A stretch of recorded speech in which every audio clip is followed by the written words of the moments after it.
হাজারো ব্যথা বেদনার পরে ফিরে আসনে তুমি আপন ঘরে, দিনের আলো তুমি ছড়িয়ে দিতে চলে গেলেন মদিনায় মক্কা ছেড়ে। হে রাসূল তোমাকে ভুলি আমি কেমন করে। আল্লাহুম্মা সাল্লি আলা মাওলানা মুহাম্মদ ওয়া আলা আলি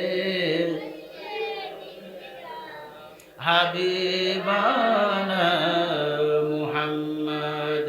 হেরার গুহায় তোমারি ধ্যান, আসমান থেকে নামে আল কুরআন। ভাঙল সবার ভুল তোমারি পরে, আসলো সবাই কুরআনের ছায়া তলে। আল্লাহুম্মা সাল্লি আলা মাওলানা মুহাম্মদ ওয়া আলা আলি নাবিয়ানা মুহাম্মদ। আল্লাহুম্মা সাল্লি আলা মাওলানা মুহাম্মদ ওয়া আলা আলি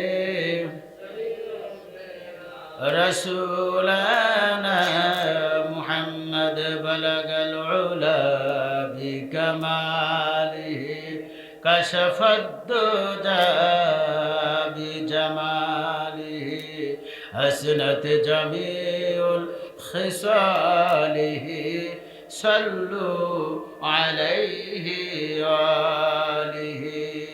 কালেমা পড়েন লা ইলাহা ইল্লাল্লাহ, জোরে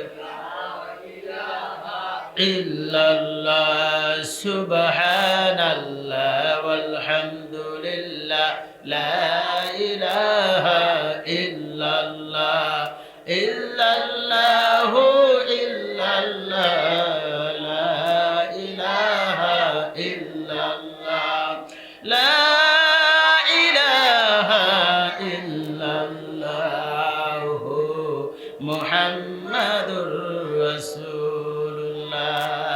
শিক্ষার্থী বলেন সাল্লাল্লাহু আলাইহি ওয়াসাল্লাম। সম্মানিত মুসল্লি কিরাম, আল্লাহ রাব্বুল আলামিনের দরবারে লাখো কোটি সুজুদ, লাখো কোটি শুকরিয়া, যিনি আমাদেরকে বাছাই করে পছন্দ করে বিভিন্ন মায়ের সন্তানকে একত্র করে তিনার ঘরে আনায়ন করে তিনার হুকুম পালন করা আর্থে আপনাকে আমাকে যে তৌফিক ইনায়েত করলেন, এই জন্য দিল থেকে প্রাণ খুলে চিৎকার দিয়ে বলে আলহামদুলিল্লাহ। তারপরে দরুদ ও সালাম প্রেরণ করে সেই মহামানবতা মুক্তির দিশারি জনাবে মুহাম্মদ রাসূলুল্লাহ সাল্লাল্লাহু আলাইহি ওয়াসাল্লামের প্রতি। সম্মানিত উপস্থিতি, আমি গত সপ্তাহে আলোচনা করতেছিলাম সূরা বানী ইসরাঈলের ১ম নম্বর আয়াতে আল্লাহ রাব্বুল আলামিন তিনার হাবিবকে মিরাজ করাইছিলেন, সেই মিরাজ সম্পর্কে আলোচনা করতেছিলাম। গত সপ্তাহে আলোচনা করতেছিলাম, তারপরও শুরু থেকে একটু ইশারা দেব আমি আজকে, যে মিরাজ হলো একটি আরবি শব্দ। এটা কি আরবি শব্দ? এটা উরুজুন শব্দ থেকে নির্গিত, যার আবিধানিক অর্থ হলো সিঁড়ি। আর আসর, সুবহানাল্লাযী আসর, এই আসর হলো ইসরাউন শব্দ থেকে নির্গিত। এর আবিধানিক অর্থ হল আসাইরু লাইলাতান, অর্থাৎ রাত্রে কালীন সফর। এইটাকে রাত্রিকালীন সফর বলা হয়েছে। তো আমি মিরাজের সমস্ত কথা অল্পতে বলে শেষ করতে পারবো না, তবে আমি আসর শব্দটাকে আমি তাফসীর করব। আসর কাকে বলা হয়? আসর বলা হয় আল্লাহ রসুলকে মসজিদে হারাম থেকে মসজিদুল আকসা পর্যন্ত এইটুক ভ্রমণের নাম হলো আসর। আর মিরাজ বলা হয় সেই মসজিদুল আকসা থেকে আল্লাহ রব্বুল আলামিন ঊর্ধ্ব গগনে আল্লাহ রব্বুল আলামিনের বাড়িতে নিয়ে যাওয়া পর্যন্ত। শিক্ষা দেবেন সুবহানাল্লাহ। তাহলে আমি আজকে আলোচনা করব ইসরা সম্বন্ধে। তো আমি ইসরা শব্দটাকে আমি সংক্ষিপ্ত আকারে আপনাদেরকে ভেঙে দিয়েছি। এর আবিধানিক অর্থ হলো রাত্রিকালীন সফর। রসুলের সফরটা ছিল কোথায়? কখন? রাত্রে সফর ছিল। কোন রাত্রে সফর ছিল? যে শুরু রাত্রে, না শেষ রাত্রে, না মধ্য রাত্রে? ঈশান নামাজের পরে আপনার তাহাজ্জুদের সময়তে আল্লাহ রব্বুল আলামিন এই সময়টার মধ্যে আল্লাহ রসুলকে মিরাজ করাইছেন।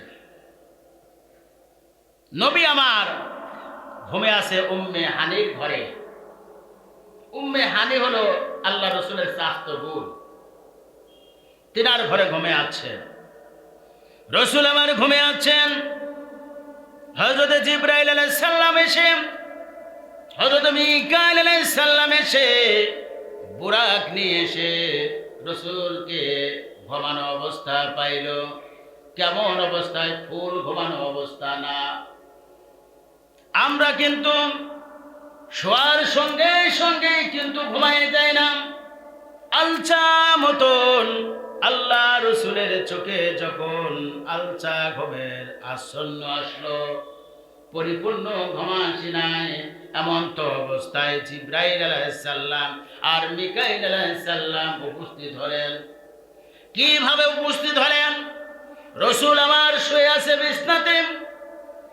রসুল যেখানে ঘুমে আছে সেখানে সেই রুমের দরজা কিন্তু ঠিকই বন্ধ আছে। তাহলে জিবরাইল আলাইহিস সালাম ঢুকলো কোন দিয়ে, প্রবেশ করলো কোন দিয়ে? কিতাবে আছে ছাদকে ছিদ্র করে ফাঁকা করে দিয়ে আল্লাহ রসুলের কাছে জিবরাইল আর মিকাইল উপস্থিত হলেন। শিক্ষা দিয়ে বলেন সুবহানাল্লাহ। উপস্থিত হলেন। উপস্থিত হয়ে বলেন, ইয়া রাসূলুল্লাহ, ইয়া হাবিবাল্লাহ, আপনি ঘুমানো অবস্থায় আছেন। আপনি যে ঘুমানো অবস্থায় আছেন, আল্লাহ রব্বুল আলামিন পাঠাইছে আমাদেরকে, বুরাক নিয়ে পাঠাইছে আল্লাহর সাথে দেখা করার জন্য। আপনাকে আমাদেরকে পাঠিয়েছে। বলতেছে তাই নাকি? হযরতে জিবরাইল আর মিকাইল আলাইহিস সালাম আল্লাহ রাসূলকে নিয়ে কাবা ঘরের পাশে, হাতের পাশে, কাবা ঘরের পাশেই আল্লাহ রাসূলকে সিট করে শোয়াই দিল। সিট করে শোয়াই দিয়ে রসুলের আমার বুককে ফেরে দিল। ফেরে শরীর ওপেন হার্ট সার্জারি করা শুরু করে দিলেন। ডাক্তারটা কে? ডাক্তার হইলেন, ডাক্তার হলেন জিবরাইল আলাইহিস সালাম। ডাক্তার হয়ে রসুলের সমস্ত সিনাকে ফেরে ফেলাই দিল। ফেলাই দেওয়ার পরে কিতাবে আসছে জমজমের পানি দিয়ে, জমজমের পানি দিয়ে রসুলের ভিতরের হাড়টা ফুসফুসি কলব সুন্দর করে ধৌত করলো, যেন ভিতরে কোনো গুনার যেন কোনো আসর না থাকে, অন্তরের মধ্যে যেন কোনো একটা কালো দাগ না থাকে। সুন্দর করে রসুলের সিনাকে চেক করলো। চেক করার পরে রসুলকে অচেতন অবস্থায় না, কিন্তু রসুল কিছুই তার জ্ঞান আছে, দেখে যে সুন্দর করে ফিরে ফেলাই দিল, পানি দিয়ে ধৌত করলো। এরপরে দুই সিনাকে এরাম করে ঠাসন মারলো, সঙ্গে সঙ্গে জোড়ায় লেগে গেল। শিক্ষা দিয়ে বলেন সুবহানাল্লাহ। আমার ভাইরাম, রসুলের কিন্তু মৃত্যু পর্যন্ত সে দাগ কিন্তু রয়ে গিয়েছিল। আমার সম্মানিত ভাইরা, এই পৃথিবীর ডাক্তাররা যখন কিন্তু ওপেন হার্ট সার্জারি করে, তার সেলাই করে, কিন্তু সেলাই করে কিনা? জিবরাইল আলাইহিস সালাম কিন্তু সেলাই করলেন না। আল্লাহ রসুলকে এইরকম ভাবে আর একবার তার সিনা চেক করা হয়েছিল, যখন মা হালিমার কাছে তাকে যখন দুধ পান করার জন্য যখন দিয়েছিলেন, তার মা, তার দাদা দিয়েছিল। হালিমা মার কাছে যখন থাকা অবস্থায় আল্লাহ রসুল যখন তার দুধ ভাইয়ের সাথে যখন ছাগল চড়ানোর জন্য মাঠের মধ্যে চলে গিয়েছিল, তখনও জিবরাইল আলাইহিস সালাম এসে তাকে জমিনের উপরে শোয়াই দিল, তার সিনাকে ফিরে ফেরাই দিয়ে ওপেন হার্ট সার্জারি করার পরে তাকে সুন্দর করে আবার জোড়াই দিয়ে লাগাই দিল। এইরকম একবার নয়, দুইবার করে আল্লাহ রসুলকে ওপেন হার্ট সার্জারি করেছেন। জিজ্ঞাসা করেন সুবহানাল্লাহ। কি জন্য করেছেন? তার ভিতরে যেন, তার অন্তরের মধ্যে কোনো একটা দাগ না থাকে। তার কারণ হলো, এই পৃথিবীতে কোন নবীকে হাবিবুল্লাহ বলে নাই আল্লাহ রাব্বুল আলামিন, বন্ধু আকারে স্বীকৃতি দেয়নি কাউকে। কিন্তু খলিলুল্লাহ আছে, ইব্রাহিম খলিলুল্লাহ। খলিলুল্লাহ কাকে বলা হয়? যে আল্লাহর জন্য পাগল, তাকে খলিলুল্লাহ বলে। আল্লাহ তাআলা যার জন্য পাগল, তাকে হাবিবুল্লাহ বলা হয়। আমার রসুল ছিলেন হাবিবুল্লাহ ছিলেন। রসুলকে সুন্দরভাবে তার অন্তরটা পরিষ্কার করার জন্য। কারণ কি জানেন? আল্লাহ তাআলা যেরকম মহান, তিনি যেরকম পবিত্র, তার কারণ কি? দেখেন, মিরাজের সূচনাতে কথাটা বলেছেন সুবহানাল্লাযী। আল্লাহ তাআলা অত্যন্ত পবিত্র, অতি পবিত্র, পবিত্র দিয়েই শুরু করেছেন। এই জন্য আল্লাহ রসুলকে আল্লাহর বাড়িতে নেওয়ার আগেই তাকে পবিত্র করে নিচ্ছে। তিনি তো কোনোদিনও গুনাহ করি নাই। আল্লাহ রসুলের জীবনে কোনো গুনাহ আছে নাকি? কোনো গুনাহ নাই। তারপরেও আল্লাহ তাআলা আরো পরিষ্কার করে নিচ্ছেন। আল্লাহ তাআলা যেরকম মহান, তার বন্ধু সেরকম মহান। মহানবী বলা হয়েছে, সাধারণ নবী বলা হয়েছে, মহানবী বলা হয়েছে। সুবহানাল্লাহ বলেন। এই পৃথিবীতে কোন নবীকে আল্লাহর বাড়িতে কি দাওয়াত দিয়েছে নাকি? দাওয়াত কিন্তু দেয় নাই। কিন্তু আল্লাহ তাআলা তার হাবিবকে দাওয়াত দিচ্ছেন তার বাড়িতে আসার জন্য। সুবহানাল্লাহ বলেন। ওপেন হার্ট সার্জারি হয়ে গেল, রসুলকে উঠাইয়া বসালেন। বসানোর পরে রসুলকে বলতেছে, এই দেখেন বুরাক আপনার জন্য অপেক্ষা করতেছে। বুরাক আবার কাকে বলা হয়? আমার ভাইরা, বুরাকটা হলো গাধার থেকে একটু বড়, খচ্চরের থেকে একটু ছোট। আরবের ভাষাতে বোঝানো হয়েছে, সেই দেশে কিন্তু গাধা আছে, আমার দেশে কি গাধা আছে নাকি? সেই দেশে খচ্চর আছে, আমার দেশে কি খচ্চর আছে নাকি? আমার দেশে আছে ছাগল, ভেড়া, দুম্বা, কিন্তু নাই। কিন্তু মক্কাতে যখন এই ঘটনা, এইভাবে দুনিয়ার মানুষ যদি বোঝে, এই জন্য সেইভাবে গাধা খচ্চরের উদাহরণ দিয়ে বোঝাইছে। আমার সম্মানিত ভাইয়েরা, বোরাকটা হলো গাধার দিকে বড়, খচ্চরের দিকে একটু ছোট। তার পাওয়ার কি জানেন? এই পৃথিবীতে আপনি দেখেন যে কত জনের রকেট চলে, রকেট থেকে অনেক দ্রুত সে চলে, রকেটের থেকে অনেক দ্রুত। আমার ভাইরা, কিরকম দেখেন দ্রুত তিনি চলে। আমার ভাইরা, একটা উদাহরণ দিলে বুঝবেন। আমাদের পৃথিবীর থেকে কিন্তু সূর্যটা হলো 9,30,00,000 মাইল দূরে আছে, 30 লক্ষ মাইল দূরে আছে। ওই সূর্য এত দূর থেকে এই পৃথিবীকে আলো দিচ্ছে। আলোর গতি কতটুকু তা জানেননি? আলোর গতি হলো 1,86,000 মাইল গতি বেঁধেছে। কেন বলেন সুবহানাল্লাহ? এর থেকেও বুরাকের গতি হলো এর থেকেও বেশি। আমার ভাইরা কি রকম, আমি আর একটা উদাহরণ দিচ্ছি আপনাদের সামনে। যখন বাদশাহ সুলাইমান আলাইহিস সালাম তিনি জানতে পারলেন বিলকিস নামে একজন রানী আছে পৃথিবীতে, বিলকিস না রানী মানে একজন দেশলাই, একজন শাসক আছে। বাদশাহ সুলাইমান জানতে পারল, বাদশাহ সুলাইমান তার জানা ছিল না। সে আশ্চর্য হয়ে গেল, কি ব্যাপার, আমি পৃথিবীটাকে শাসন করি আর এক রাষ্ট্রর না হলো মহিলা মানুষ, কেমন কথা? কে পারবে এই রানীকে তুলে আনতে, কে পারবে? তখন জেনরা হাত উঠাইছিল। তার কারণ কি? জেনদের বাদশাহ ছিল বাদশাহ সুলাইমান। দুনিয়ার শুধু বাদশাহ ছিলেন না, এই পৃথিবীর শুধু বাদশাহ ছিলেন না, এমন বাদশাহ পৃথিবীতে আর কোনোদিন আসবে না।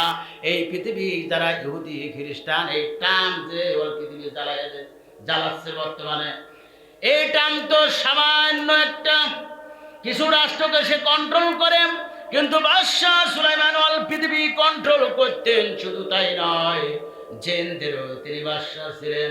জেন নামে এক জাতি আছে, তাদেরও হিসাব হবে, আমাদের হিসাব হবে, তাদেরও তিনি রাষ্ট্রনায়ক ছিলেন। এমন বড় একজন বাদশাহ ছিলেন বাদশাহ সুলাইমান। বাদশাহ সুলাইমান বলে, কে পারবে এই বিলকিস রানীর সিংহাসনকে আমার সামনে হাজির করতে? আমার ভাইরা জেনদের মধ্যে থেকে দাঁড়িয়ে গেল যে আমি পারবো। বলল যে সুলাইমান আলাইহিস সালাম বললেন, কতটুকু টাইমের মধ্যে পারবে? ওই জেন বলে, আমাকে 1 ঘন্টা টাইম দিলে আমি 1 ঘন্টা টাইমের মধ্যে আমি বিলকিস রানী সহ তার সিংহাসনকে আপনার পদতলে হাজির করব। এই কথা যখন বললেন, তিনি বললেন, না না, এতটুকু টাইম দেওয়া হবে না, এর থেকে দ্রুত কে পারবে? এমন করো, আমার মধ্যে আমার চাকরের মধ্যে, আমার কর্মচারীর মধ্যে কি এমন কোনো ব্যক্তি আছে? তখন মানুষের মধ্যে এক ব্যক্তি দাঁড়াই বললেন, বাদশাহ সুলাইমান, আমি দ্রুত আনতে পারবো, আমাকে একটু অনুমতি দেন। বলে যে কত দ্রুত? বাদশাহ সুলাইমানকে বললেন, হে বাদশাহ সুলাইমান, আপনার চোখের পাতা শুধু নিচের দিকে নাবে, আপনি উপর দিকে উঠাবেন, এর থেকে দ্রুত আপনার সামনে আমি বিলকিস রানী সহ তার সিংহাসনকে আপনার পদতলে হাজির করবো। শিক্ষার্থী বলেন সুবহানাল্লাহ। এত দ্রুত! তাহলে মানুষের ক্ষমতা কত?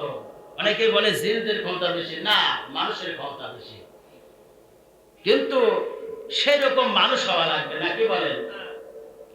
সম্মানিত মুসল্লি কিরাম, আমার ভাইরা সঙ্গে সঙ্গে উপস্থিত করলেন, আমার কথা ওই দিকে না, আমার কথা বুরাকের দিকে। বলা হয়েছে বুরাকের গতিটা হলো এই বিলকিস রানীর সিংহাসনের যত দ্রুত তুলেছিল তার থেকে বেশি দ্রুত বুরাকের গতি। শিক্ষার্থী বলেন সুবহানাল্লাহ। এত দ্রুত সে যাবে। এই পৃথিবীতে যারা বৈজ্ঞানিক আছে তারা বলে যে আমরা এত রকেট চলাইলাম, আমরা মহাশূন্য পাড়ি দিলাম, আমরা চাঁদের দেশে গেলাম, কই আমরা তো আসমান দেখলাম না। মোল্লারা শুধু আসমান আসমান বলে, আসমান তো দেখলাম না। এখানে অনেক কথা। সেই চন্দ্রের দেশে গিয়েছিলেন, সেই বিজ্ঞানের নাম কি এখানে কেউ কি জানেন? নীল আর্মস্ট্রং, উনি চাঁদের দেশে গিয়েছিল। চাঁদের দেশে গিয়ে সর্বপ্রথমে এই পৃথিবীর মানুষ গিয়েছিল। এই পৃথিবীর মানুষ চাইল যে এই পৃথিবীতে আমরা বসবাস করব না, আমরা চাঁদের দেশে গিয়ে বসবাস করব। তো চাঁদের দেশে গিয়ে যদি বসবাস করতে হয় তাহলে চাঁদের দেশের পরিবেশ একটু দর্শন করার দরকার আছে না? দর্শন করার জন্য এই বিজ্ঞানী নীল আর্মস্ট্রংকে পাঠিয়ে দিল রকেট নিয়ে। অক্সিজেন নিয়ে গেল। যাওয়ার পরে চাঁদের দেশে নামার পরে তিনি 3টা তথ্য দিছিল। কয়টা তথ্য? 3টা তথ্য দিছিল। তার মধ্যে 1 নম্বর তথ্য দিছিল সেখানে অক্সিজেন নাই। চাঁদের দেশে অক্সিজেন নাই। অক্সিজেন যদি না থাকে তাহলে কি চাঁদের দেশে মানুষ বসবাস করতে পারবে? কখনোই সম্ভব না। চাঁদের দেশে বসবাস করা সম্ভব না। সম্মানিত বন্ধুগণ, 2 নম্বরে তিনি তথ্য দিলেন যে সে চাঁদের দেশে ফসল আদি আবাদ করা হবে না। আমাদের পৃথিবীতে ফসল আদি আবাদ হয় না? হয় না? আমরা কি খাই? বাসে আমাদের প্রধান খাদ্য হলো ভাত। যে ধান যদি আমাদের দেশে যদি না লাগায় আমরা তো না খেয়া অবস্থায় মারা যাব। আমাদের দেশের প্রধান হলো খাদ্য হলো ধান, ভাত। সম্মানিত উপস্থিতি, সেই চাঁদের দেশে ধানকে রোপণ করা যাবে না, ফসলকে আবাদ করা যাবে না, এই একটা তথ্য দিলেন। আর একটা তথ্য তিনি দিলেন যে চাঁদের মধ্যে একটা কালো রেখা, চাঁদের মধ্যে একটা দাগ আছে না নাই? ওরা মনে করতেছে, আমি মনে করলাম যে পৃথিবীতে এমন একটা আশ্চর্যজনক খবর দেব যা পৃথিবীর মানুষ আশ্চর্য হয়ে যাবে। বলেন তো দেখি, এই চাঁদের মধ্যে যে কালো রেখাটা, এটা কি বর্তমান যুগের বিজ্ঞানের যুগেই এই কালো রেখা, না আজ থেকে 1400 বছর আগে যখন মুহাম্মদ সাল্লাল্লাহু আলাইহি সাল্লামকে বলা হলো, আবু জেহেল যখন বলল তোমার ইসলামকে আমি গ্রহণ করব যদি এই চাঁদকে তোমার শাহাদাতের আঙ্গুলের দ্বারা 2 টুকরো করতে পারো মুহাম্মদ, তাহলে তোমার ইসলামকে আমি গ্রহণ করব। সুবহানাল্লাহ বলেন। তখন আল্লাহ তাআলা বললেন, হে হাবিব, তুমি কোনো মনে কষ্ট নিও না, কোনো মনের মধ্যে কোনো ভয় নিও না। তোমার শাহাদাত আঙ্গুল তুমি চন্দ্রের দিকে তুমি উঠাইয়া দাও, সঙ্গে সঙ্গে চন্দ্র 2 ফাটল হয়ে যাবে। সুবহানাল্লাহ।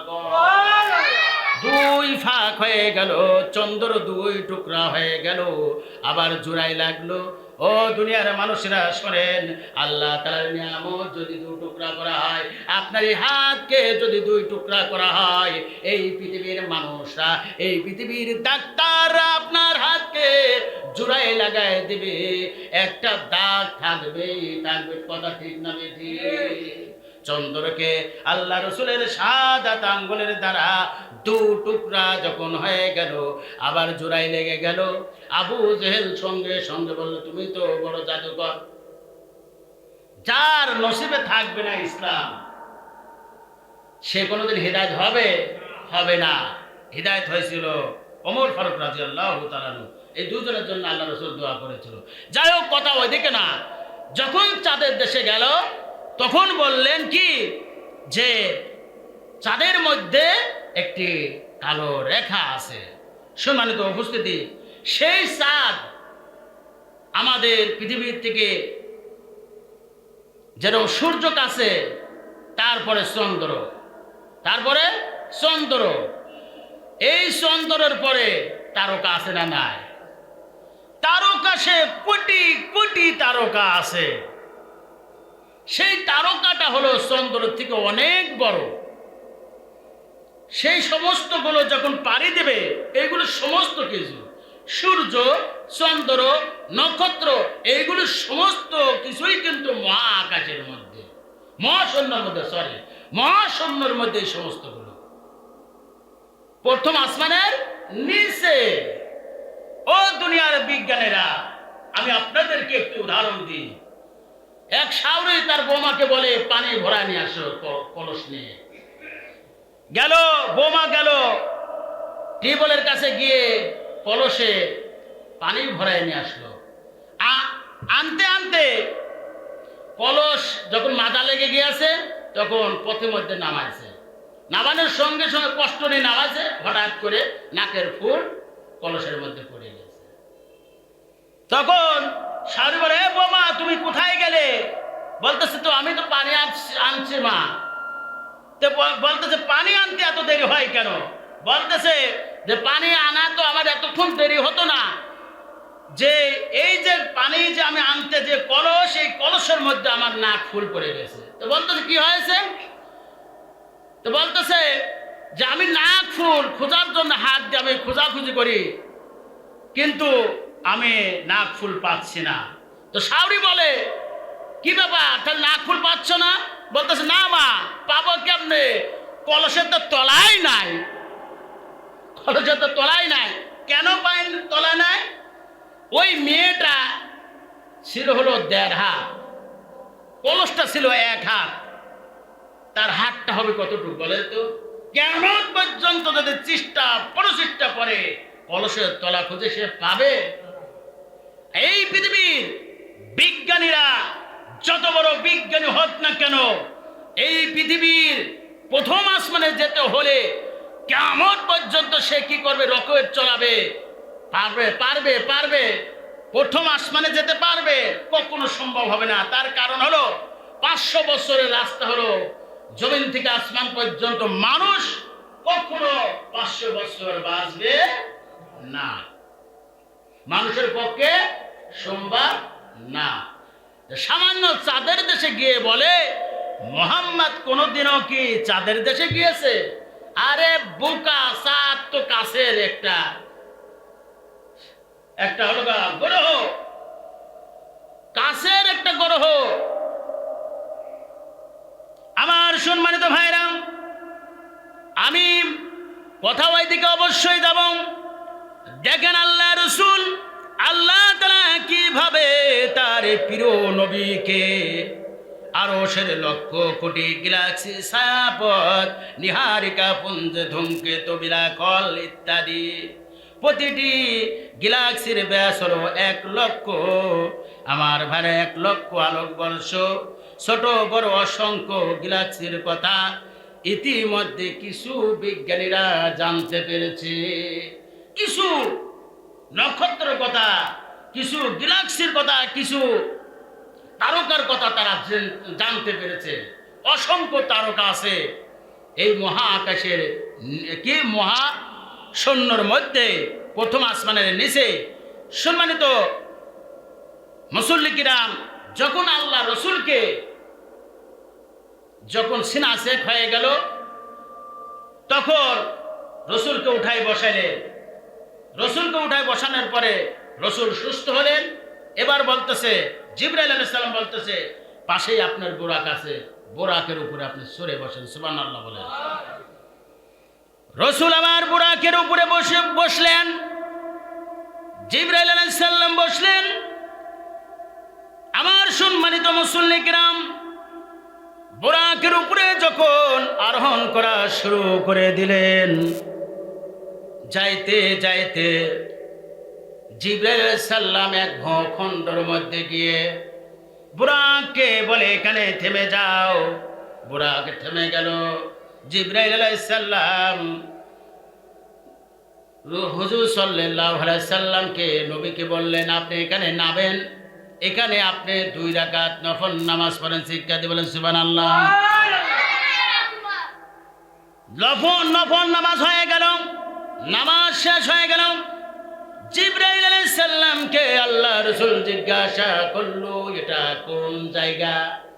জিবরাইল আলাইহিস সালাম বললেন এটার জায়গার নাম হলো ইয়াসরিব। এই জায়গার মধ্যে আপনি ভবিষ্যতে হিজরত করবেন। শিক্ষা দিয়ে বলেন সুবহানাল্লাহ। এই জন্য আল্লাহ তাআলার অর্ডার হয়েছে এখানে আপনাকে 2 রাকাত নফল নামাজ পড়তে হবে। ইয়াসরিবের যে বর্তমান এখন নাম হলো মদিনা, এখন নাম কি? মদিনা। আমার ভাইয়েরা, এরপরে আল্লাহ রসুলকে আবার বুরাকে উঠাই দিলেন।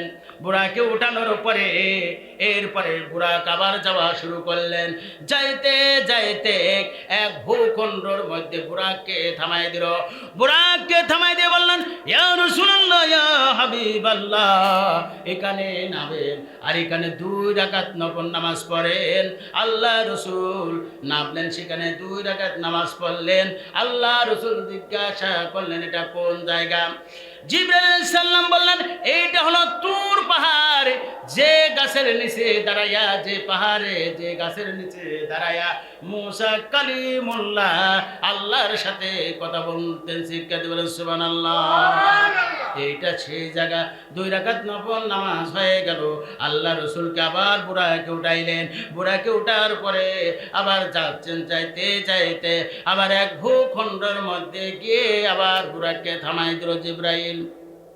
থামাই দেওয়ার পরে বলেন, ইয়া রাসূলুল্লাহ, ইয়া হাবিবাল্লাহ, আপনি এখানে নামেন। এখানে নেবে 2 রাকাত নফল নামাজ পড়েন। আল্লাহ রসুল নফল নামাজ পড়লেন। নফল নামাজ পড়ার পরে, শেষ করার পরে জিবরাইলকে জিজ্ঞাসা করে, এটা কোন জায়গা জিবরাইল? জিবরাইল বলেন, ইয়া রাসূলুল্লাহ, ইয়া হাবিবাল্লাহ, এটা হলো শুআয়ব আলাইহিস সালামের বসবাসের স্থান। শিক্ষা দিয়ে বলেন সুবহানাল্লাহ। এরপরে আবার বুরাক উঠে চললো। বুরাক নিয়ে যখন জিবরাইল যাচ্ছেন, যেতে যেতে এক ভূখণ্ডের মধ্যে থেমে গেল। থামার পরে আল্লাহ রসুলকে বলেন, ইয়া রাসূলুল্লাহ, ইয়া হাবিবাল্লাহ, আপনি এখানে নামেন। এখানে নেবে 2 রাকাত নফল নামাজ পড়েন। সেখানে নামলেন।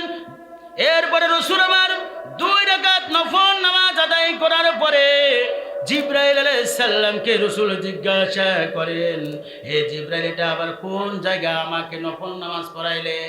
এরপরে জিবরাইল বলে, এই জায়গাটা হলো ঈসা আলাইহিস সালাম জন্মগ্রহণ করেছিলেন। শিক্ষা দিয়ে বলেন সুবহানাল্লাহ। সেখান থেকে চলে গেলেন বাইতুল আকসায় গিয়ে সেখানে নামলেন। নামার পরে সেখানে সমস্ত নবী রসুলগুলো আল্লাহ রব্বুল আলামিন একত্র করে সেখানে রেখে দিয়েছে। তারা অপেক্ষা করতেছিলেন বিশ্ব নবী জনাবে মুহাম্মদ রাসূলুল্লাহ সাল্লাল্লাহু আলাইহি ওয়াসাল্লামের জন্য। শিক্ষা দিয়ে বলেন সুবহানাল্লাহ। বললেন যে বুরাককে থামায় দিলেন। সমস্ত নবী রসুলের বুরাকগুলো পাশে পাশে সুন্দর করে বাঁধা আছে। আল্লাহ রসুলকে নামার পরে বুরাককে যখন বাঁধতে পারছিলেন না, একটি পাথরের মধ্যে জিবরাইল আলাইহিস সালাম আঙ্গুল ঢুকায় দিয়ে ছিদ্র করে মুহাম্মদ রাসূলুল্লাহ সাল্লাল্লাহু আলাইহি ওয়াসাল্লামের বুরাককে সেখানে বেঁধে দিলেন। শিক্ষা দিয়ে বলেন সুবহানাল্লাহ। আল্লাহ রসুল সেই মসজিদুল আকসায় গিয়ে উপস্থিত হলেন। মসজিদুল আকসার মধ্যে প্রবেশ করলেন। দেখলেন যে লক্ষ লক্ষ মানুষগুলো অপেক্ষা করতে দাঁড়িয়ে আছে। কে ইমামতি করবে?